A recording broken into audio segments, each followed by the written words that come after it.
आज जो आईपीएल पूरी क्रिकेट जगत में छाया हुआ है, जिसमें खेलने के लिए खिलाड़ी अपने नेशनल टीम तक को छोड़ने के लिए तैयार हो जाते हैं, जिसके स्पॉन्सर से बीसीसीआई को करोड़ों रुपया की कमाई होती है। दरअसल इसकी शुरुआत एक हत्या से होती है। जी हाँ, इंडियन क्रिकेट लीग की हत्या, जिस लीग को बीसीसीआई के द्वारा अपने मान सम्मान की परवाह किए बिना अपने मनी पावर और पॉलिटिकल प्रेशर से इस तरह दबाया जाता है, जो घुट घुट कर अपना दम तोड़ दिया।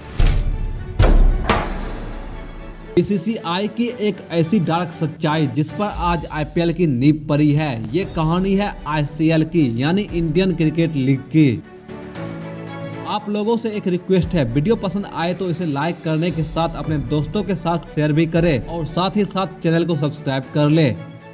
हमने इससे पहले वाले वीडियो में देखा कैसे आईपीएल जैसे लीग की शुरुआत 1977 ऑस्ट्रेलिया में हो चुकी थी और मजबूरी के वजह से बीसीसीआई को आईपीएल को लाना पड़ा। बट इसे दोबारा से हम शॉर्ट में रिवाइंड करते हैं। साल 1974-75 के आसपास जब क्रिकेट तेजी से फेमस हो रही थी, खास करके इंग्लैंड और ऑस्ट्रेलिया के बीच खेले जाने वाले एसेज काफी लोकप्रिय हो रहा था। इसी को देखते हुए ऑस्ट्रेलिया के एक मीडिया कंपनी के मालिक कैरी पेकर ने आईसीसी से मीडिया राइट के लिए अप्लाई किया, बट हर बार उन्हें ये बोलकर रिजेक्ट कर दिया जाता था कि आपके पास अनुभव की कमी है, जिससे अपमानित होकर कैरी पेकर अपना एक प्राइवेट लीग स्टार्ट करते हैं, जिसके लिए दुनिया भर के खिलाड़ियों को 3 गुनी रुपया देकर कैरी पेकर अपने लीग में खेलने के लिए मना लेता है। अब इतना रुपया को देखकर उस समय के तमाम बड़े बड़े खिलाड़ी कैरी पेकर के लीग में खेलने के लिए तैयार हो जाते हैं, जिससे 2 साल के अंदर ही कैरी पेकर के लीग वर्ल्ड क्रिकेट लीग काफी फेमस हो गया। वर्ल्ड क्रिकेट लीग को देखने वाले प्रशंसकों की संख्या तेजी से बढ़ रही थी और उतनी ही तेजी से स्पॉन्सर और मीडिया राइट भी मिल रहा था। कैरी पेकर को अब अच्छी खासी इनकम आने लगी। आईसीसी ने तमाम क्रिकेट बोर्ड से अपील किया कि अपने खिलाड़ियों को किसी भी प्राइवेट लीग से खेलने के लिए रोके। सभी बोर्ड मान गया, लेकिन तब के क्रिकेट में वेस्ट इंडीज का एक तरफा राज हुआ करता था, जो आईसीसी के बात को मानने से इनकार कर देता है। 1978 तक हालात ऐसा हो गया कि आईसीसी समेत दुनिया के तमाम बोर्ड कंगाल होने के कगार पर आ गई, लेकिन कैरी पेकर के एक फैसला ने इसे बचा लिया। 1978 में कैरी पेकर आईसीसी से बोलता है, यदि आईसीसी और ऑस्ट्रेलिया मुझे मीडिया राइट दे दे और मेरे लीग में खेलने वाले तमाम खिलाड़ियों पर कोई भी कार्रवाई ना किया जाए तो मैं अपने लीग को बंद कर दूंगा। आईसीसी वाले मरता क्या ना करता। आईसीसी वालों को ऐसा ही किसी मौके का इंतजार था और वो तुरंत रेडी हो जाते हैं। लो, अब यहाँ आईसीसी दिवालिया होने से बच गया, लेकिन पूरी दुनिया ने ये देखा कैसे एक बिजनेसमैन ने आईसीसी को हिलाकर रख दिया। इस अपमान को आईसीसी कभी भुला नहीं सकता।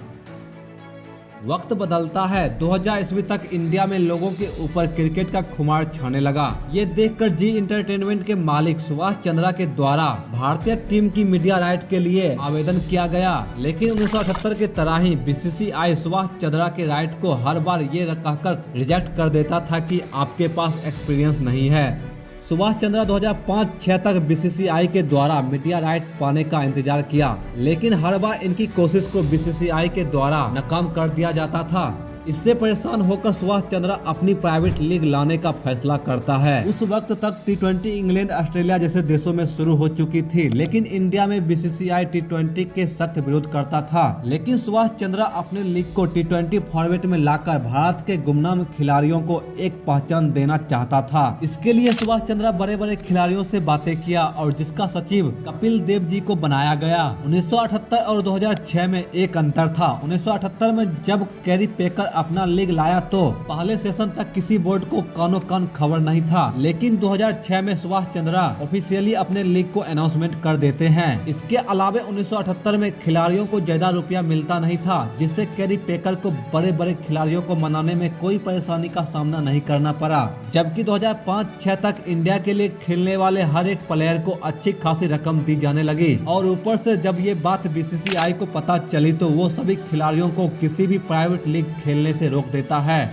और ये तो बस एक ट्रेलर था। बीसीसीआई और आईसीसी सभी क्रिकेट बोर्ड से अपने खिलाड़ियों को किसी भी प्राइवेट लीग में खेलने के लिए एनओसी ना देने के लिए कह दिया। इसके बाद फिर वही हुआ जो बीसीसीआई चाहता था, यानी कोई भी बोर्ड अपने खिलाड़ियों को एनओसी नहीं दिया। इसके अलावा बीसीसीआई के द्वारा सभी घरेलू क्रिकेटर की सैलरी दुगुना कर दिया गया, जिससे सुभाष चंद्रा को खिलाड़ियों को मनाने में तो हालत खराब हो गई। लेकिन काफी कोशिश के बाद उस समय खेल रहे बड़े बड़े खिलाड़ी तो नहीं माना, लेकिन क्रिकेट से संन्यास ले चुके बड़े बड़े नाम पाकिस्तान और वेस्टइंडीज के बड़े बड़े cricketer Brian Lara, Inzamam ul Haq जैसे खिलाड़ी, जबकि रणजी के कुछ युवा अंबाती रायडू और स्टुअर्ट बिन्नी जैसे खिलाड़ी खेलने के लिए मान जाते हैं। खिलाड़ी तो हो गया, बट बीसीसीआई इंडिया के अंदर सुभाष चंद्रा को कोई भी स्टेडियम नहीं देता है। अब स्टेडियम नहीं है तो खेला होगा कहाँ पे, लेकिन फिर भी कैसे भी करके बड़ी मशक्कत से कुछ स्टेडियम को जुगाड़ किया गया और 2007 T20 वर्ल्ड कप से पहले एक अच्छा मौका देखते हुए Subhash Chandra Indian cricket league की शुरुआत करते हैं। बीसीसीआई को डर था कहीं 1978 जैसी हालात फिर ना हो जाए, इसीलिए बीसीसीआई और आईसीसी के द्वारा आईसीएल को रोकने के लिए तमाम कोशिश की गई और इसी के साथ उस टाइम बीसीसीआई के वाइस प्रेसिडेंट ललित मोदी को मजबूरी में एक अपना लीग लॉन्च करने का फैसला करना पड़ा। अब इधर सुभाष चंद्रा का आईसीएल का पहला सेशन खत्म होता है, जो बड़े बड़े प्लेयर ना होने की वजह से ज्यादा फेमस तो नहीं हो पाया, लेकिन उम्मीद था कि ये जल्दी ही पूरी इंडिया में फेमस हो जाएगी। छोटे छोटे टीम के बहुत सारे प्लेयर ने इस लीग में भाग लिया। हमारे पड़ोसी देश बांग्लादेश के इतने सारे प्लेयर ने इस लीग में भाग लिया कि बांग्लादेश के नेशनल टीम के लिए खेलने वाले खिलाड़ी पूरा नहीं हो पा रही थी। लेकिन किसी भी लीग को चलाने के लिए रुपया की आवश्यकता होती है और आईसीएल को रुपया मिल नहीं रहा था, क्योंकि बीसीसीआई के द्वारा किसी भी कंपनी को आईसीएल के स्पॉन्सर से मना कर दिया।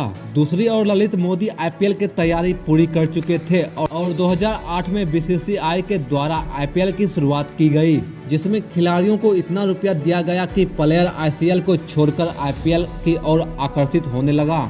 दूसरी ओर आईसीएल को रुपया न मिलने की वजह से आईसीएल कमजोर होने लगी, बड़े बड़े खिलाड़ियों को अपने लीग में शामिल नहीं कर पा रहा था और सबसे बड़ी वजह थी बीसीसीआई का जिद, जिस वजह से आईसीएल 2 साल के अंदर खत्म हो गई और यहाँ से आईपीएल की शुरुआत होती है ताकि और कोई प्राइवेट लीग की शुरुआत ना हो सके। बीसीसीआई के इस हरकत के बारे में आपका क्या कहना है, कमेंट करें। जय हिंद, वंदे मातरम।